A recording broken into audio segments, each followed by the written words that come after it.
Hello dear friends, आप सभी का वेलकम है आपके अपने यूट्यूब चैनल तनु क्लासेस 8 में। दोस्तों क्लास 12 हिस्ट्री का सेकंड चैप्टर जिसका नाम है राजा किसान और नगर, उसी का हम लोग पार्ट 2 लेके आए। इससे पहले हम लोगों ने पार्ट 1 में बहुत मजे के साथ आपका दोस्तों मौर्य वंश के बारे में, मगध के बारे में, उसके बाद आपका अशोक का धम्म के बारे में डिटेल्स में पढ़ाया। अगर आप लोग नहीं देखे तो प्लीज मैं सजेस्ट करूंगा पहले आप उसको देखें, उसका लिंक मैं आपको डिस्क्रिप्शन पे प्रोवाइड कर दूंगा या फिर आप प्लेलिस्ट से जाके देख सकते हैं। ठीक है, काफी इंपॉर्टेंट है, बहुत ज्यादा क्वेश्चन सर पूछे जाते हैं और पार्ट 1 को आप देखेंगे तभी आपको पार्ट 2 जो है और ज्यादा पढ़ने में मजा आएगा। ठीक है, तो चलिए हम लोग शुरू करते हैं शुरू से।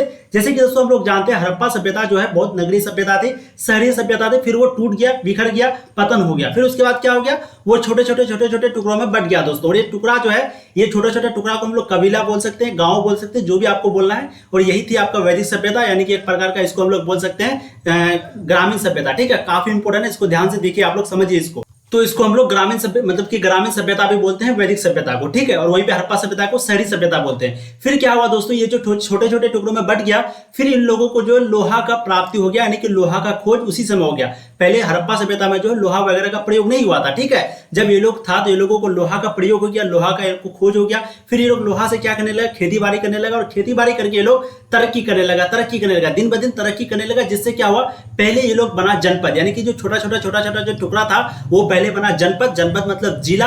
फिर दोस्तों बाद में बना महाजनपद मतलब राज्य। ठीक है, और टोटल कितना महाजनपद बना, 16 महाजनपद। अब यही 16 महाजनपद में दोस्तों टोटल कितना हो गया, 16 महाजनपद। अब हम लोग जानते हैं टोटल राज्य जो है अभी वो 29 है। अब 29 राज्य में जरूरी थोड़ी सभी राज्य बराबर है। अब बिहार जैसे थोड़ा शिक्षा के मामले में कम है, तो कोई और राज्य जैसे कि मुंबई हो तो बिजनेस के मामले में बहुत आगे है। तो उसी तरीके से दोस्तों 16 राज्य में जो है सबसे अच्छा राज्य यानी कि सबसे तरक्की शक्तिशाली राज्य है वो मगध था। ठीक है, मगध। अब यहाँ पर हम लोग बात करने वाले हैं कि भाई जो मगध में जो राज्य था, तो हकीकत ये बात तो सही है कि मगध जो शक्तिशाली था, लेकिन वहां पर जो राजा होता था वो कैसा होता था, उसका व्यवहार कैसा होता था। तो आज की इस वीडियो में हम लोग इसी को डिटेल्स में पढ़ने वाले हैं। हम लोग पढ़ेंगे चंद्रगुप्त मौर्य के, समुद्रगुप्त के बारे में, जो जिसको कि भारत का नेपोलियन कहा जाता था। महत्वपूर्ण इसके बारे में, घटनाक्रम के बारे में पढ़ेंगे, जैसे कि कौन सा दिन को क्या क्या हुआ, कौन से डेट को क्या क्या हुआ, फिर सिंचाई वगैरह कैसे की जाती थी। ठीक है, इन सभी चीजों को डिटेल्स में पढ़ने वाले, इसलिए आप लोग शुरू से लेकर अंत तक देखें। और बहुत बच्चे बोल रहे थे कि सर कॉपी कलम नोट्स कैसे बनाए, तो वो भी मैं आपको आज वीडियो में ही बताते जाऊंगा कि देखिए कौन सा चीज को नोट करना है, कौन सा चीज को नोट नहीं करना। तो चलिए हम लोग चैप्टर को शुरू करते हैं। बहुत मजेदार चैप्टर है, मजा आएगा पढ़ने में। ठीक है, और प्लीज सजेस्ट करता हूं पार्ट 1 को प्लीज जाके देखिएगा, तो ये और ज्यादा मजा आएगा आपको पढ़ने में। देखिए सबसे पहला पॉइंट है आपका दैविक राजा। तो इसको समझ लेते हैं, दैविक राजा क्या होता है। नाम से ही पता चलता है कि देवी देवता वगैरह का कोई यहाँ पर जिक्र होगा। हाँ सही बात है, बिल्कुल। देखिए राजा का देव जैसा बनने के लिए, अर्थात इस उच्च स्थिति प्राप्त करने के लिए एक तरीका था देवी देवताओं से जुड़ जाना, अर्थात जिसकी पूजा करना। कुषाण शासक ने इस उपाय का सबसे अच्छा उदाहरण दिया। सबसे पहले कुषाण शासक, कुषाण जो एक नाम है और शासक मतलब शासक। ठीक है, तो कुषाण शासक, कुषाण का कोई मतलब नहीं होता। ठीक है, कुषाण शासक है, जैसे कि आपका यहाँ पर चंद्रगुप्त मौर्य है, जैसे कि आपका समुद्रगुप्त, उसी तरह कुषाण है। ठीक है, ये चीज समझ में आ गया। तो भाई जैसे कि अभी भी होता है और ये 100% होता था। लोग क्या करते थे, राजा बनने के लिए देवी देवताओं का पूजा करने लगते थे, अपने नाम के आगे देवी देवताओं का नाम लगा देते थे, जिससे लोग जो है उससे प्रभावित हो जाते थे और वो लोग उन लोगों को राजा बना के रखते थे और उन लोगों का बात को मानते थे। ठीक है, तो वही है कि राजा जो है यानी कि कुषाण शासक जो है वो क्या करते थे, देवी देवताओं से अपना नाम को जोड़ते थे, देवी देवताओं का पूजा करते थे ये दिखाने के लिए और वो राजा बनने के लिए। ठीक है, तो इसी को हम लोग दैविक राजा बोलते हैं, जो देवी देवताओं का यूज करे, जो देवी देवताओं से जुड़ जाए वगैरह, पूजा वगैरह करने लगे। क्या करने के लिए दोस्तों, अपना अच्छा प्रभावित, अपना प्रभुत्व जमाने के लिए। अब यहां पर बात करते हैं हाल ही में ये चीज इतिहासकारों को आखिर कैसे पता लगा। तो यूपी के मथुरा में माट के समीप एक देवस्थान पर कुषाण शासकों की बड़ी मूर्तियां लगाई गई थी। ठीक है, कहां पर, यूपी के मथुरा में माट के समीप एक देवस्थान पर कुषाण शासकों की बहुत बड़ी मूर्तियां लगाई गई थी। वहीं से इतिहासकारों को पता लगा कि दैविक राजा जो है वो अपने मतलब कि अपने आप को मूर्ति वगैरह ये सब चीज से जोड़ता था, देवी देवताओं से जोड़ता था, जिससे कि वो लोगों को एक प्रकार का बोल सकते हैं प्रभुत्व जमा सके, राजा वगैरह बन सके, उन लोगों का बात को सबको माने। आप लोग समझ ही रहे। अब यहाँ पर देखिए कई कुषाण शासक अपने नाम के आगे देवपुत्र की भी उपाधि का इस्तेमाल करते थे। देखिए देवपुत्र, जैसे कि मैंने बताया, अपने नाम के आगे कुछ ना कुछ लगा देते थे।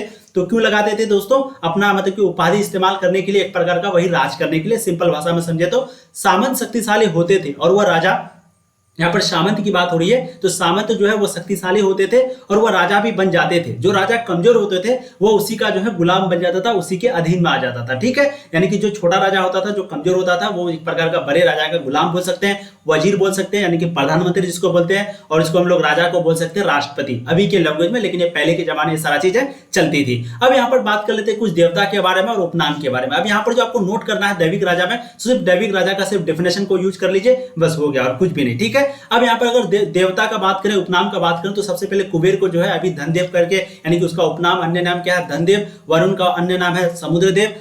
उसके बाद आपका इंद्र का नाम है वर्षा का देवता। उसके बाद यम का नाम है मृत्युदेव। इस चीज को आपको समझ में आ गया। अब यहाँ पर बात करते हैं बदलता हुआ देहात, यानी कि जनता के बीच और राजा के बीच छवि जो था वो कैसा था। क्या जनता जो है वो राजा से खुश था, जो प्रजा थी वो राजा से खुश थी, आखिर उन दोनों के बीच का व्यवहार क्या था, ठीक है। तो देखिए जनताओं के बीच राजा की छवि कैसी थी, अर्थात प्रजा राजा से दुखी थे या खुश थे, इनको जानने के लिए इतिहासकारों ने बहुत ज्यादा कोशिशें की। अब देखिए एक कहानी में बताया गया है कि जब राजा अपना पहचान बदलकर, अपना फेस बदलकर, अपना भेष बदलकर प्रजा के बीच गया, अपने लोगों के बीच गया, तो एक एक करके सबने अपने दुखों के लिए राजा को भला बुरा कहा, गाली गलौज करने लगा। तो इसका मतलब इससे हम लोग पता लगा सकते हैं कि जो प्रजा है वो राजा से खुश नहीं था। अब खुश क्यों नहीं था भाई, आखिर वो दुखी था तो क्या कारण था इसका, इसको भी समझेंगे। तो ये चीज आपको समझ में आ गया भाई, राजा जो गया था लोगों के बीच, वो पूछा होगा कि भाई अभी जो राजा काम कर रहा है वो कैसा कर रहा है। जैसे हम लोग पूछते हैं कि जैसे मोदी जी है तो वो कैसा काम कर रहे हैं, ठीक कर रहा है, तो कोई गाली देता है, कोई तारीफ करता है, तो उसी तरीके से उस समय भी होता था और लोग जो है अक्सर उसको भला बुरा कहने लगे, ठीक है। अब लोगों का राजा दुखी होने का क्या कारण है, मेनली वैसे तो कारण बहुत सारा है, आप अभी भी लिख सकते हैं, अगर हम नहीं भी बताएं तो आप लिख सकते हैं, वही कारण है, पहले भी जमाने में वही थी, अभी वही है, लेकिन कुछ मुख्य कारण है जो कि 3 यहाँ पर हम आपको बताएंगे। सबसे पहले है रात में चोर डकैत आकर प्रजा के यानी कि जो लोग हैं उनके घर लूट कर ले जाते थे, जिस पर राजा जो है कोई भी कठोर कार्रवाई नहीं करता था, सिर्फ भरोसा दिला देता हम ये करेंगे वो करेंगे इसके साथ वो करेंगे, लेकिन करता कुछ भी नहीं था। दूसरा है टैक्स इकट्ठा करने वाले अधिकारी जबरदस्ती कर वसूलते थे, यानी कि कर इकट्ठा करने वाले, जिससे क्या होता था, अब भाई जिसके पास टैक्स देने का उतना ये नहीं है, जबरदस्ती ठोक दिया इस पर 50% तुम टैक्स दोगे वगैरह, यानी कि मनमानी, कोई फिक्स नहीं कि ये 30% 20% फिक्स कर दो, कुछ नहीं, टैक्स जो है वो जबरदस्ती वसूलते थे, जिससे कि उन लोगों को घर वगैरह भी छोड़ना पड़ता था अगर टैक्स नहीं दे पाया तो। तीसरा है राजा अपना राजकोष यानी कि खजाना, राजकोष का मतलब खजाना, तो राजा अपना राजकोष भरने के लिए बड़े बड़े चीजों का डिमांड करते थे, मांग करते थे प्रजा से। तो ये मुख्यतः तीन रीजन थी। सबसे पहला भाई राजा रात में डकैत चोर हो जाता, मतलब कि डकैत चोर वो लोग आ जाते थे, लूट कर ले जाते थे, लेकिन राजा कोई भी कार्रवाई नहीं करता था, टैक्स जबरदस्ती वसूला जाता था, और राजा अपना खजाना भरने के लिए, राजकोष भरने के लिए बड़े बड़े चीजों का मांग रखते थे। अब यहाँ पर बात करते हैं राजा के प्रहार अथवा अत्याचार से बचने के लिए प्रजा जो है वो कौन सा काम करते थे, क्योंकि ये भी बहुत इंपॉर्टेंट पॉइंट है, क्योंकि राजा अगर इतना अत्याचार करेगा तो प्रजा तो बचेगा ना, जिसको टैक्स वगैरह देने का अगर नहीं होगा हैसियत तो वो क्या करेगा, कुछ ना कुछ तो करेगा ना। तो क्या करते थे आखिर लोग वहां का, तो सबसे पहला चीज है यहाँ पर दो ही चीज है, यहाँ पर ये बी है, ठीक है, ये बी है। तो राजा यानी कि जो प्रजा होते थे वो राजा से बचने के लिए क्या करते थे, सबसे पहले तो भाई प्रजा अगर राजा अगर यानी कि राजा अगर कोई टैक्स वगैरह थोप दिया तो उसको चुकाना पड़ता ही था, जिसके लिए वो बहुत ज्यादा उपज वगैरह करते थे, खेती वगैरह करने लगते थे। अगर वो नहीं यानी कि वो अगर नहीं जमा कर पाया तो उसको क्या करना पड़ता था, वो अपना यानी कि अगर अंततः अगर प्रजा राजा से ज्यादा दुखी परेशान हो जाए तो फिर वह गांव छोड़कर जंगल में चले जाते थे और वही अपना गुजर बसर यानी कि जीवन यापन करने लगते थे, और राजा का कोई भी अधिकारी वहां पर नहीं पहुंच पाता था। तो यही दो ही ऑप्शन था, या तो टैक्स वगैरह जमा करो, क्योंकि उस समय सिर्फ खेती ही होती थी, लोहा का खोज हुआ था और सिर्फ वो लोग खेती ही करते थे, और खेती करने से सिर्फ इतना ही चीज होता था, या तो टैक्स जमा कर दो, अगर नहीं कर पाए तो गांव छोड़ के वो लोग जंगल में चले जाते थे, वहीं पे अपना जीवन यापन करते थे। तो राजा बचने के लिए ये काम करते थे। उसके बाद राजा दुख होने का ये कारण है, इन चीजों को आपको लिखना है पॉइंट बाय पॉइंट, ठीक है। अब यहाँ पर तीसरा चीज का बात करते हैं उपज बढ़ाने के तरीके। देखिए नोट आपको उसी तरीके से बनाना है। अब भाई उपज बढ़ाने के तरीका है तो आपको क्या लिख देना, एक हल का उपयोग कर, एक लोहे का फाल का उपयोग कर, एक कुदाल का उपयोग कर, ये 3 पॉइंट लिख दीजिए। बाकी जब एग्जाम दीजिएगा तो वहां पर ये चीज को आप लिख दीजिएगा, सब कुछ को नोट करना जरूरी थोड़े है, ठीक है। देखिए उपज बढ़ाने के तरीके, तो एक बार चेक कर लेते हैं वॉइस क्लियर आ रही है कि नहीं। चलिए वॉइस बहुत क्लियर आ रही है। उपज बढ़ाने के तरीके, तो सबसे पहला हल का उपयोग कर, तो क्योंकि उस समय लोहा का खोज हुआ था, हड़प्पा सभ्यता में ये सारी चीजें थी नहीं, तो जब लोहा का खोज होया तो वो लोग हल बनाया। जब हल बनाया तो 6वीं शताब्दी ईसा पूर्व से गंगा तथा कावेरी के धाड़ियों के उर्वर काचरी क्षेत्र, जिसको हम लोग बोलते हैं जलोढ़ क्षेत्र में फैल गया तथा उपजाऊ के लिए काफी महत्वपूर्ण था। तो हल का प्रयोग वो लोग कहाँ करते थे, कावेरी और गंगा और कावेरी नदी के बगल में, जिसको हम लोग जलोढ़ क्षेत्र बोलते हैं, वहीं पे करता था, और उपजाऊ के लिए बहुत महत्वपूर्ण था वो जमीन, ठीक है, वहीं पे हल का उपयोग करते थे। अब लोहे का फाल का उपयोग कहाँ पर करते थे, तो जहाँ पर वर्षा क्षेत्र था, जहाँ पर हमेशा बारिश वगैरह होती रहती थी, वहीं पे ये लोग लोहे का फाल का उपयोग करता था, ठीक है। और उपज की जाने वाली, इसमें मुख्यतः कौन सा खेती ज्यादा होती थी, उस समय होती थी धान और रोपन की खेती। धान रोपन की खेती सबसे ज्यादा होती थी, लोहे का फाल का उपयोग करके इसको उगाया जाता था वर्षा क्षेत्र में। ठीक है। अब तीसरा है कुदाल का उपयोग कर। तो कुदाल का जो उपयोग है वो मुख्यतः पर्वतीय क्षेत्र पर, जैसे कि पहाड़ हो गया, पठार वगैरह हो गया, ऊंचा ऊंचा जगह हो गया, वहां पर आपका कुदाल का प्रयोग होता था। ठीक है, तो पर्वतीय क्षेत्रों में कुदाल का प्रयोग कर उपज बढ़ाने लगे। ठीक है, तो उपज का आपको बढ़ाने का तरीका और एक है आपको यहाँ पर नीचे में देखिए, नोट एक पहले देख लीजिए। पंजाब और हरियाणा जैसी अर्ध शुष्क यानी कि जमीन वाले क्षेत्रों में लोहे का फाल का इस्तेमाल जो है वो 20वीं सदी में शुरू हुआ। तो इस पॉइंट को भी आप ध्यान रखेंगे। 20वीं सदी का मतलब क्या हुआ एक बार और बता देते हैं, मैंने पार्ट में भी बताया। देखिए 1900 से लेकर के 2000 तक, 1900 से लेकर के 2000 तक इसको बोलेंगे 20वीं सदी। वहीं पे अगर आप बोलेंगे 2000 से लेकर के 2100 तक तो इसको बोलेंगे 21वीं सदी। ठीक है, 2100 यहाँ पर 2100 है तो इसको बोलेंगे हम लोग दोस्तों क्या, 21वीं सदी। तो 21वीं सदी का अभी जो चल रहा है वो 21वीं सदी चल रहा है, क्योंकि 2000 से 2100 के बीच है। अब 1900 से लेकर के 2000 के बीच को हम लोग बोलते हैं 20वीं सदी। ठीक है, 100 साल का अंतर होता है, लास्ट वाला को हम लोग को चुनना पड़ता है। यहाँ पर बहुत कोई 19वीं सदी बोल देगा, नहीं, 1900 से लेकर के 2000 के बीच को 20वीं सदी, 2000 से लेकर के 2100 के बीच को 21वीं सदी। वहीं पे अगर बात करेंगे 1800 से लेकर के 19 को तो यहाँ पर बोलेंगे 19वीं सदी। ये चीज आपको समझ में आ गया। तो नोट यहाँ पर यही है कि भाई 20वीं सदी में पंजाब और हरियाणा में जो है आपका अर्धशुष्क जमीन यानी कि सेमी ड्राई जमीन वाले क्षेत्रों में लोहे का फाल का इस्तेमाल हुआ। अब देखिए कुआं तालाब नहर से सिंचाई कर उपज बढ़ाया जाने लगा, और जैसे कि हड़प्पा सभ्यता में होता था कुआं तालाब और नहर से सिंचाई किया जाता था, यहाँ भी सेम टू सेम वैसे ही किया जाता था। अब यहाँ पर एक देख लीजिए, व्यक्तिगत तौर पर कुआं हो गया, तालाब हो गया, नहर हो गया, ये सभी को जो है कौन लोग यूज करते थे ज्यादा, यानी कि ये किसके अधीन में था, किसके मतलब कि एक प्रकार का बोल सकते हैं इसका मालिक कौन था, या तो वो राजा था या फिर प्रभावशाली लोग। अब राजा तो समझ गए भाई राजा होता है, एक प्रभावशाली लोग वो होते हैं जिसके पास थोड़ा सा अमीर होते थे वो लोग। ठीक है, अमीर थोड़ा नहीं, बहुत ज्यादा अमीर होते थे, जमींदार होते थे, उन लोगों को प्रभावशाली लोग बोला जाता है। जैसे कि हर गाँव में होता है कोई ना कोई एक अमीर होता है, तो प्रभावशाली लोग के अंतर्गत सारा चीज आता था या फिर राजा के अंतर्गत आता था, जिससे कि लोगों को और परेशानी होती थी। अब अगर आप बताइए ये राजा और प्रभावशाली के अंदर में अगर तालाब भी रहा, कुआं भी रहा, तो सिंचाई करने में यकीनन बात है बहुत परेशानी होती होगी। इसको भी हम लोग आगे देखेंगे। ठीक है, तो ये समझ में आ गया कि कुआं, तालाब, नहर आदि ये सभी चीज जो है वो राजा या फिर प्रभावशाली लोग ये दोनों के बीच में रहते थे, यही लोगों के अंडर में, यही लोगों के अधीन में ये सारा चीजें होती थी। ठीक है, अब देखिए आगे ये चीज कहां से हम लोगों को मिला,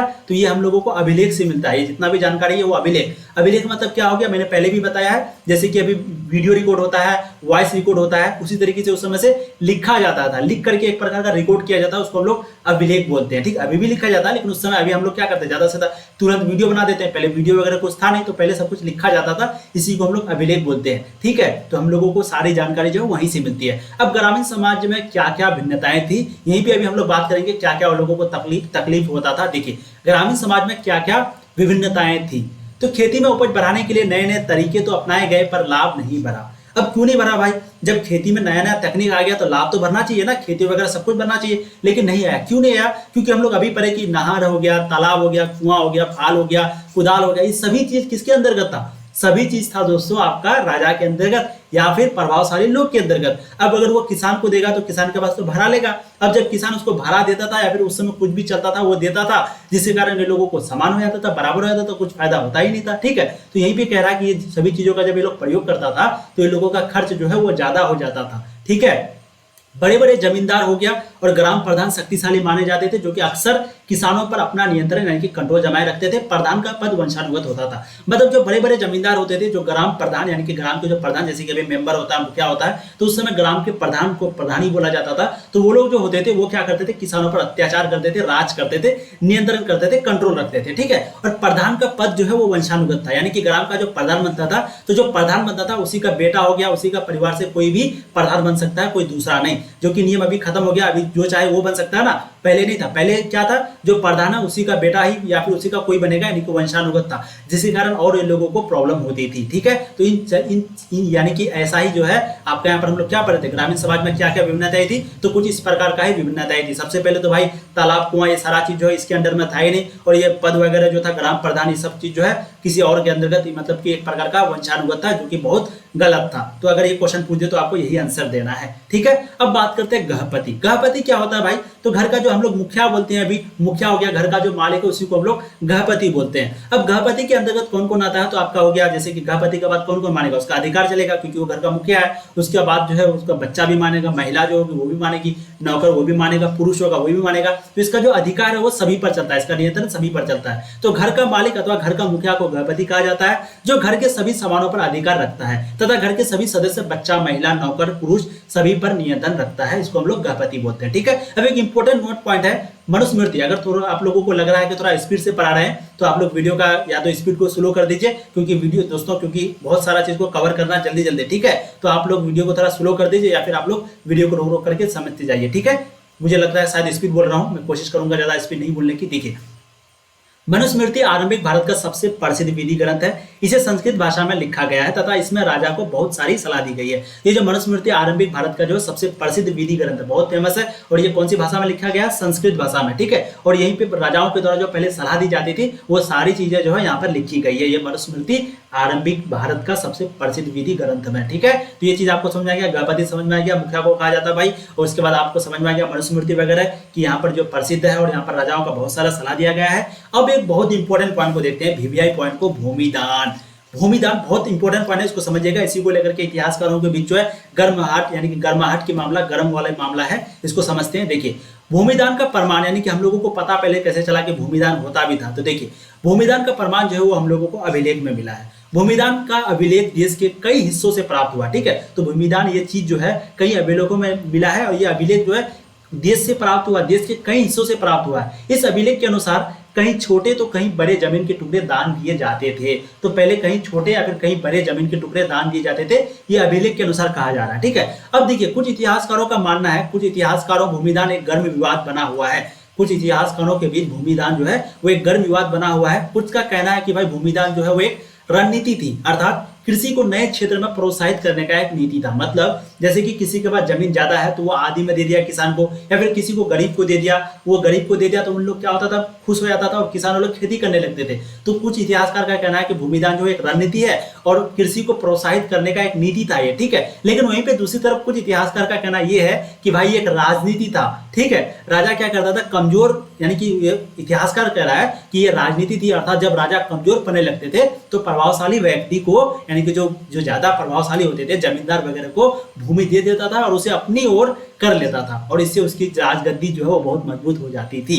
तो ठीक है, दो इतिहासकार है, कुछ इतिहासकार का कहना वो है, कुछ इतिहासकार का कहना ये। हम लोगों को भूमिदान के बारे में यही सभी चीजों को लिखना है। ठीक है, कहानी की जैसा हिस्ट्री यार, आप लोग पता नहीं क्यों बोरिंग इसको समझने लगते हैं, पहले थ्योरी को पढ़िए तो कितना मजा आ रहा है, देख रहे हैं। चलिए, अब हम लोग बात करते हैं प्रभावती गुप्त के बारे में। प्रभावती गुप्त एक नाम है। ठीक है, प्रभावती गुप्त जो है वो चंद्रगुप्त द्वितीय की पुत्री थी, यानी कि बेटी थी। ठीक है, प्रभावती गुप्त चंद्रगुप्त द्वितीय की बेटी थी, जिसकी शादी जो है वो दक्कन पठार के वकाटक परिवार में हुआ था। अब ये क्यों नाम आया है आपको समझ में आ जाएगा। कई अभिलेख में प्रभावती गुप्त को भूमिदान करने का उल्लेख मिला है। ठीक है, तो ये चीज से भी मिला है भाई, बहुत ज्यादा अभिलेख जो है उसमें मिला है कि भाई ये जो चंद्रगुप्त द्वितीय जी जो थे वो अपनी बेटी को, यानी कि अपनी पुत्री को, प्रभावती गुप्त जिसका नाम था, उसको जो है भूमिदान किए हैं, यानी कि जमीन उसको दिया है। लेकिन वहीं पे अगर संस्कृत धर्मशास्त्रों के अनुसार हम लोग देखेंगे तो महिलाओं को भूमि जैसी संपत्ति पर कोई अधिकार नहीं था, अगर हम लोग संस्कृत की मानेंगे। लेकिन अभिलेख का अगर मानेंगे यहाँ पर तो प्रभावती गुप्त जो है वो चंद्रगुप्त द्वितीय की बेटी थी और कई अभिलेखों में ये मिला है कि उसको जो है जमीन दान किए गए थे। ठीक है, तो हम लोगों को दोनों पॉइंट लिखना, हम लोगों को किसी से लड़ना नहीं है।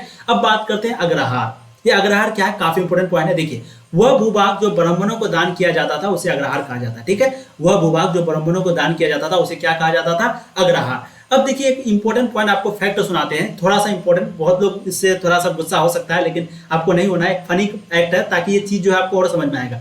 देखिए, दो आदमी था, दोनों आदमी घूमने के लिए गया तो पंडित जी जो था, पंडित जी मतलब ब्राह्मण, ठीक है, ब्राह्मण लोग कोई मतलब कि पंडित जो बनता है वो ब्राह्मण से ही बनता है। तो ब्राह्मण जो था वो क्या हो गया, कुआं में गिर गया और इसका एक दोस्त था वो ऊपर रह गया। अब पंडित जी से जब बोला कि भाई अपना हाथ दीजिए तो पंडित जी अपना हाथ नीचे कर दिया, उसको उठाने के लिए उसका हाथ ऊपर मांगा तो अपना हाथ नीचे कर दिया। तो वहीं से पता लगा कि पंडित जी जो थे बहुत प्रकार का, एक प्रकार उन लोगों को सिर्फ लेने की आदत है, देने की नहीं। तो अपना हाथ भी नहीं दे रहे थे, ठीक है, वो मांगा तो हम नहीं देंगे, ठीक है। तो फिर वो क्या किया, लीजिए मेरा हाथ लीजिए। फिर उसका जो दोस्त था वो क्या किया कि लीजिए मेरा हाथ लीजिए, तो फिर वो तुरंत पकड़ लिया, ठीक है। वहीं पे उसका हाथ मांगा तो नहीं दिया। एक फन फैक्ट था, एक बनी बनाई कहानी था, किसी को बुरा लगे तो सॉरी। देखिए, तो वही चीज है यहाँ पर कि वह भूभाग जो ब्राह्मणों को दान किया जाता था उसे अग्रहार कहा जाता है, यानी कि वह भूभाग जो ब्राह्मणों को दान कर दिया जाता है उसे हम लोग क्या बोलते हैं, अग्रहार बोलते हैं। अब देखिए, ब्राह्मणों से कोई कर या भेंट अर्थात किसी भी प्रकार का कर नहीं वसूला जाता था। ब्राह्मणों से कोई भेंट यानी कि कोई टैक्स वगैरह नहीं लिया जाता था, बल्कि ब्राह्मण को खुद ही स्थानीय लोगों से कर वसूलने के अधिकार था। जब लेकिन उसको कर तो नहीं लिया जाता, लेकिन उसी को उसी को जिस गांव में भी था, जिस स्थान में भी था, उसी को कहा जाता था भाई आप अपने से टैक्स ले सकते हैं, अपने जो भी आपके अधिकार वगैरह में थे, जो भी है आपके गांव में, समाज में, उससे आप ले सकते हैं। ठीक है, तो ब्राह्मण कुछ इस प्रकार का था, उन लोगों से कोई कर वगैरह नहीं, वो लोग एक प्रकार का, मैंने आपको बताया ना, मतलब होता है कि किसी को बुरा नहीं मानना है, क्योंकि बहुत कोई होंगे जो मेरा वीडियो ब्राह्मण लोग भी देखते होंगे। तो देखिए आपको मैं बता रहा हूँ, चीजें आपको समझ में आए, ठीक है, थोड़ा सा फन वे में आदमी को ज्यादा समझ में आता है। अब हम लोग बात करते हैं नए नगर। देखिए कोई भी नगर होता है, जैसे कि आप बिहार के बारे में लेंगे, आप उत्तर प्रदेश के बारे में लेंगे, आप जैक के बारे में यानी कि झारखंड के बारे में लेंगे, आप आरबीसी राजस्थान के बारे में लेंगे, तो सबका एक अपना अपना इतिहास है। जैसे कि जिला में लेंगे तो भाई सभी जितना भी जिला है सभी का एक इतिहास है, बसने में बहुत टाइम लगा होगा, नामकरण कैसे हुआ होगा, कैसे ये बना होगा, तो उसी तरीके से प्रत्येक नगर का एक अपना अपना इतिहास होता है। लेकिन हम लोग यहाँ पर पाटलिपुत्र के बारे में पढ़ेंगे। तो पाटलिपुत्र का विकास जो है वो पाटलीग्राम नामक एक गांव से हुआ था। सबसे पहला पॉइंट, पाटलिपुत्र का विकास जो है एक पाटलीग्राम नामक गांव से हुआ था। फिर मगध शासक अपनी राजधानी राजगाह से हटाकर इस बस्ती यानी कि पाटलीग्राम में ले आया और इसका नाम भी बदल दिया। ठीक है, तो मगध क्या क्या, सबसे पहले भाई पाटलिपुत्र जो है पाटलीग्राम नामक गांव से हुआ था। फिर मगध शासक जो अपनी राजधानी राजगाह पहले था, वहां से राजगाह मतलब राजगीर से हटाकर वो अपना बस्ती पाटलीग्राम में ले आया और फिर पाटलीग्राम का नाम भी बदल दिया। ठीक है, पाटलीग्राम का नाम भी बदल दिया और 4वीं शताब्दी ईसा पूर्व तक यह मौर्य साम्राज्य की राजधानी पाटलिपुत्र एशिया के सबसे बड़े नगर की सूची में आ गया। ठीक है, कब? 4वीं शताब्दी ईसा पूर्व तक मौर्य साम्राज्य का राजधानी बन गया पाटलिपुत्र और ये एशिया के सबसे बड़े नगर की सूची में आ गया। सभी नगर संचार मार्गों के किनारे बसे थे। उज्जैनी नगर जो है वो भूतल मार्गों के किनारे बसे हुए थे। एक इंपॉर्टेंट पॉइंट है, सभी नगर जो वो संचार मार्गों के किनारे बसा हुआ था, वहीं पे उज्जैनी नगर जो है वो भूतल मार्गों के किनारे बसा हुआ था। तो नए नगर का इतिहास देखिए कुछ इस प्रकार का पाटलिपुत्र का। ठीक है, अब बात करते हैं नगर की जनसंख्या और शिल्पाकार। काफी इंपॉर्टेंट है क्योंकि नगर की जनसंख्या और शिल्पाकार, शिल्पाकार में कौन कौन आते हैं? आपका बढ़ई हो गया, कुम्हार हो गया, लोहार हो गया, स्वर्णकार हो गया, यानी कि sharpener, porter, black Smith, gold Smith. ठीक है, ये हो गया शिल्पाकार। अब नगर की जनसंख्या वगैरह के बारे में आपको समझ में आ गया होगा भाई, पॉपुलेशन की सिटी, हम लोग शहर के बारे में भी पढ़ने वाले हैं। देखिए अधिकांश जगहों पर, यानी कि अभी उस समय के बारे में हम लोग पढ़े, अभी के बारे में नहीं, अधिकांश जगहों पर जहां उत्कृष्ट श्रेणी की मिट्टी के कटोरे और थालियां मिली जिन पर चमकदार कलई चढ़ी हुई थी, कलई मतलब लेप चढ़ी हुई थी, रंगा हुआ था, इन्हें उत्तरी कृष्ण मार्जित पात्र कहा जाता है। क्या कहा जाता है इन्हें? उत्तरी कृष्ण मार्जित पात्र, यानी कि वो जो थाली था, वो प्लेट था, उस पर एक प्रकार का कलई चढ़ा हुआ था, एक रंग चढ़ा हुआ था, जिसको कहा जाता है उत्तरी कृष्ण मार्जित पात्र। और अभिलेख से अनुमान लगाया जाता है, यानी कि वो अभिलेख से अनुमान लगाया जाता है कि इन सब वस्तुओं का उपयोग जो है वो अमीर लोग ही करते थे। ठीक है, कई नगरों में छोटे छोटे अभिलेख भी प्राप्त हुए हैं। इनमें दाता के नाम के साथ साथ उसका व्यवसाय का भी उल्लेख है और कई छोटे छोटे मतलब कि छोटे छोटे अभिलेख भी कई नगरों में प्राप्त हुआ है जहां पर दाता के नाम के साथ उसका व्यवसाय का भी उल्लेख है। नगरों की जनसंख्या में अधिकतर लोग जो है वो शिल्पकार ही रहते हैं। ठीक है, नगर में जो भी रहते हैं भाई तो वो बिजनेसमैन रहते हैं, कुछ ना कुछ काम कर रहे होते हैं। गांव में बहुत लोग बेरोजगार भी घूमते हैं, लेकिन नगर में ऐसा नहीं होता, कुछ ना कुछ वो काम कर रहे होते हैं। तो जैसे कि बढ़ई हो गया, कुम्हार हो गया, लोहार हो गया, स्वर्णकार हो गया, इसके साथ साथ कई व्यापारी भी रहते थे। तो नगर की जनसंख्या के बारे में आपको यही चीज लिखना है। ठीक है, अब बात करते हैं उपमहाद्वीप से बाहर का व्यवसाय। ठीक है, वीडियो लंबी बढ़ रही है लेकिन आप लोग ध्यान दीजिए। देखिए उपमहाद्वीप से बाहर का व्यवसाय, उपमहाद्वीप में नदी मार्गों और भूमार्गों का जाल बिछाया गया। मध्य एशिया में भूमार्गों अच्छी तरह विकसित हुई। समुद्र के किनारे कई बंदरगाह भी बने। जल मार्ग के भी महत्व बढ़ गया। ये इतना इंपॉर्टेंट नहीं है इसलिए मैं जल्दी यहाँ पर कवर कर रहा हूँ। इन सभी प्रकार के मार्गों में उपमहाद्वीप को बाहरी दुनिया से व्यवसाय अच्छी तरह से जोड़ दिया गया। अब अगर हम आपको समझाएं तो देखिए पहले जो है बिजनेस जो होता था, व्यापारी जो होता था, व्यापार जो होता था वो भूमार्ग के द्वारा होता था। मतलब जमीन में जो रास्ता बनता है, जो पृथ्वी पर जो रास्ता बनती है, यानी कि जमीन में जो बनता है, यानी कि जो मिट्टी पर बनता है, उसको हम लोग बोलते हैं भूमार्ग। ठीक है, वहीं पे एक जल मार्ग का उपयोग किया गया। जल मतलब समुद्र मार्ग बोल सकते हैं, जल मार्ग बोल सकते हैं, यानी कि जल के द्वारा जो रास्ता को बनाया गया। उससे क्या हुआ दोस्तों, उससे हम लोग को यानी कि बिजनेस जो है वो कई देशों तक बहुत दूर दूर तक फैल गया। ठीक है, जैसे कि यहाँ पर देखिए एक रोमन साम्राज्य में काली मिर्च, मसाला, जड़ी बूटी और कपड़ा की बहुत भारी डिमांड थी। कहां पर? रोमन साम्राज्य में काली मिर्च हो गया, मसाला हो गया, जड़ी बूटी हो गया, इन जगहों पर जो बहुत ज्यादा डिमांड था आपका। किसका? ये सभी चीजों का डिमांड था। ठीक है, अब बताइए यहां से लेकर के रोमन यानी इंडिया से लेकर के रोमन जाएगा तो भाई कोई ना कोई रास्ता तो चाहिए। तो उसी समय बना आपका उपमहाद्वीप के बाहरी दुनिया के व्यवसाय से अच्छी तरह से जोड़ दिया जल मार्ग को। ठीक है, जल मार्ग का बहुत महत्व बढ़ गया। तो अगर आपको क्वेश्चन पूछा जाए जल मार्ग वगैरह के बारे में, उतना तो इंपॉर्टेंट नहीं है। अगर पूछा जाए तो आपको यही चीज लिख देना है कि रोमन साम्राज्य में काली मिर्च, मसाला, जड़ी बूटी, कपड़ा का भारी डिमांड थी, तो उसी समय इसको पूरा करने के लिए जल मार्ग का प्रयोग किया गया। और ये जल मार्ग जो है पहले भूमार्ग था, बाद में जल मार्ग बनाया गया। ठीक है, इस चीज को आपको पॉइंट को लिख देना, उतना इंपॉर्टेंट नहीं है इसलिए मैं ज्यादा यहाँ पर डिटेल्स में नहीं बताऊंगा। अब बात करते हैं सिक्का के बारे में। बहुत बड़ा इतिहास है सिक्का का। ठीक है, बहुत बड़ा। देखिए एक बार फिर से चेक करते हैं, वॉइस क्लियर आ रही है? चलिए, सिक्का का जो है बहुत बड़ा इतिहास है। देखिए व्यापार करने के लिए विनिमय क्रिया में सिक्का की वजह से कुछ हद तक आसान हुआ। ठीक है, व्यापार करने के लिए जैसे कि पहले क्या होता था, पहले आटा के बदले आटा, मतलब कि अगर हम आपको आटा दिए तो आप हमको कुछ और दे दीजिए, तोड़ी दे दीजिए, अगर हम आपको चावल दिए तो आप हमको कुछ और दे दीजिए, ऐसे होता था। लेकिन जब सिक्का का यूज होने लगा तो बहुत उन लोगों को, अभी तो हम लोग जैसे एटीएम कार्ड यूज करते हैं, कैश यूज करते हैं, लेकिन उस समय वो सब चीज नहीं था, उस समय सिक्का का यूज होता था। ठीक है, तो व्यापार करने के लिए विनिमय, विनिमय मतलब एक प्रकार का अदला बदली बोल सकते हैं। तो व्यापार करने के लिए विनिमय क्रिया में सिक्का की वजह से कुछ हद तक आसान हुआ। चांदी और तांबे के सिक्का जो है सबसे पहले प्रयोग में आया था। किसका? चांदी और तांबे का, ना कि सोने का। चांदी और तांबे का सिक्का सबसे पहले प्रयोग में आया था। और आहत सिक्के, जिसको हम लोग बोलते हैं हट कॉइंस, पर बने प्रतीक से बनने वाले की पहचान की गई। ठीक है, इन सिक्कों को राजाओं ने जारी किया था। दक्षिण भारत और उत्तर भारत में बहुत सारे सिक्के मिले थे। ठीक है, तो भाई चांदी और तांबा का सिक्का सबसे पहले प्रयोग किया गया था। उसके बाद इन सिक्कों को किसने जारी किया था? राजाओं ने जारी किया था। और दक्षिण और भारत, उत्तर भारत में बहुत सारे सिक्के मिले थे। तो सिक्का का कुछ इसी प्रकार का इतिहास है। आपको ये लिख देना है कि सिक्का आने से जो है व्यापार में बहुत ज्यादा सुविधा हुई, विनिमय क्रिया में बहुत ज्यादा आसानी हुई, बहुत ज्यादा आसानी हुई, लेकिन उस हद तक नहीं जो अभी है। अब बात करते हैं, देखिए नोट, एक इंपॉर्टेंट नोट है, इस नोट को प्लीज आप लोग ध्यान देके रखिएगा। देखिए, शासकों की प्रतिमा और नाम वाला सिक्का सबसे पहले हिंद यूनानी शासकों ने जारी किया। ठीक है, किसका? शासकों की प्रतिमा और नाम वाला जो सिक्का होता है वो सबसे पहले हिंद यूनानी शासकों ने जारी किया था। और सोने का सबसे पहले कुषाण राजाओं ने। ठीक है, तो यहाँ पर एक चीज समझ में आ गया आपको, सोने का जो किसने किया था, सोने का सिक्का प्रयोग वो कुषाण राजाओं ने किया था। किसने? कुषाण राजाओं ने। फिर पुराविदों को यौधे शासकों द्वारा, यानी कि यौधे रूलर के द्वारा जारी किया गया। और तांबे का सिक्का हजारों की संख्या में प्राप्त हुई। ठीक है, तो पुराविदों को यौधो शासकों के द्वारा, सोने का सिक्का को कुषाण राजाओं के द्वारा, और शासकों की प्रतिमा जो है वो किसके द्वारा दोस्तों? हिंद यूनानी के द्वारा। ठीक है, और अंततः 6वीं शताब्दी में, यानी कि 6वीं शताब्दी ईसा पूर्व से सोने के सिक्के जो है वो मिलने कम हो गए। ठीक है, कब? 6वीं शताब्दी ईसा पूर्व से सोने का सिक्का मिलना कम हो गया, क्योंकि उस समय तक लोगों को पता चल चुका था सोने के बारे में कि कितना उपयोगी है आपका सोना। तो आपको समझ में आ गया ये चीजें, सिक्के का इतिहास आपको समझ में आ गया। और ये चीज आपको प्लीज ध्यान में रखना है, नोट में लिख दिया हूँ कि शासकों की प्रतिमा वगैरह ये सारा चीज को आप लोग रिवीजन कर दीजिएगा। ठीक है, अब बात करते हैं अभिलेख का अध्ययन, यानी कि अर्थ। अब हम लोग जैसे कि जानते हैं खरोष्ठी लिपि होता है, उसके बाद एक आपका होता है, यानी कि यही चीज को खरोष्ठी लिपि का नहीं पढ़ना है, तो ब्राह्मी लिपि का अर्थ क्या हो गया, खरोष्ठी लिपि क्या हो गया, इस चीज को हम लोग देखेंगे। यानी कि अभिलेख जो हम लोग पढ़ते हैं तो उसके पीछे का इतिहास क्या है, इसी चीज को हम लोग इस वीडियो में यानी कि अभी देखने वाले हैं। देखिए, अभिलेख का अध्ययन यानी कि अर्थ। ब्राह्मी लिपि का अर्थ अर्थात अध्ययन। आधुनिक भारतीय भाषाओं की लगभग सभी लिपियां का मूल जो है वो ब्राह्मी लिपि ही है। इस चीज को प्लीज ध्यान रखिएगा। देखिए क्या है, आधुनिक भारतीय भाषाओं में, यानी कि अभी जितना भी भाषा चलती है, तो ये सभी लिपियों का जो मूल लिपि है वो ब्राह्मी लिपि है। इसका इस्तेमाल जो है वो अशोक के अभिलेखों में किया गया था। अशोक का जो अभिलेख है उसी में ब्राह्मी लिपि का इस्तेमाल, उपयोग, यूज किया गया था। प्राचीनतम अभिलेख वस्तुतः प्राकृतिक भाषा।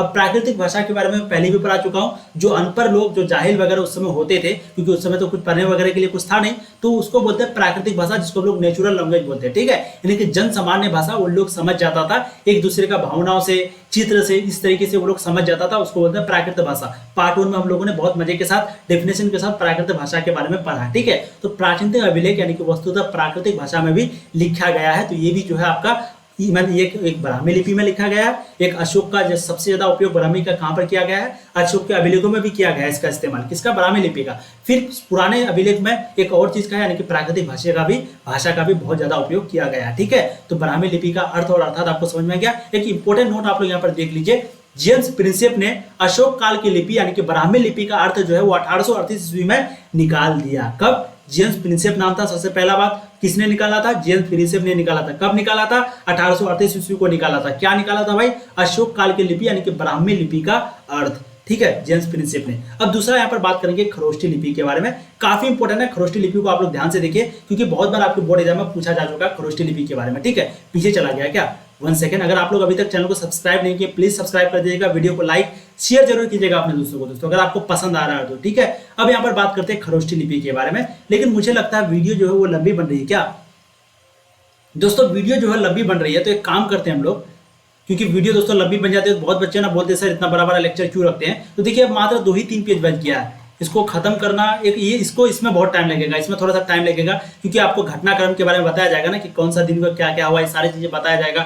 नेपोलियन समुद्रगुप्त, ये इंपॉर्टेंट पॉइंट रह गया, इसमें भी टाइम लगेगा आपका। समुद्रगुप्त के बारे में थोड़ा सा हम लोगों को पढ़ना है, कभी कभी 5 मार्क्स का पूछा जाता है। तो एक काम करते हैं दोस्तों, ये जो खरोष्ठी लिपि है अभिलेख की सीमा, थोड़ा सा इंपॉर्टेंट पॉइंट है लास्ट में। ठीक है, तो एक काम करते हैं हम लोग पार्ट 3 में, यानी कि ये जो पार्ट 3 जो आपका आएगा, अब पार्ट 3 में हम लोग खरोष्टी लिपि से हम लोग शुरू करेंगे। अभी हम लोग यहीं पे यानी कि ब्राह्मी लिपि तक ही रहने देते हैं, ठीक है। तो दोस्तों हम लोग क्या करते थे अभी, जैसे कि हम लोग क्लास चैप्टर पढ़ रहे थे, चैप्टर 2 जिसका नाम है राजा किसान और नगर, उसी का पार्ट 2 में हम लोगों ने बहुत मजे के साथ पढ़ा है। अब दोस्तों आप लोगों को क्या करना है, इसी वीडियो के नीचे डिस्क्रिप्शन पे आपको लिंक मिलेगा ऑब्जेक्टिव का, सब्जेक्टिव क्वेश्चन का भी यानी कि शॉर्ट लॉन्ग क्वेश्चन का भी आप लोग जाके देख लीजिए। पार्ट 3 कल ही आ जाएगा आपका, और फिर चैप्टर 3 भी कल या फिर परसों 100% आ जाएगा, ठीक है। चलिए फिर मिलेंगे नए वीडियो में, आप लोग इसी तरह पढ़ाई करते रहिए, और एक कमेंट जरूर कीजिएगा लास्ट में कि आप लोगों को मजा आया या नहीं।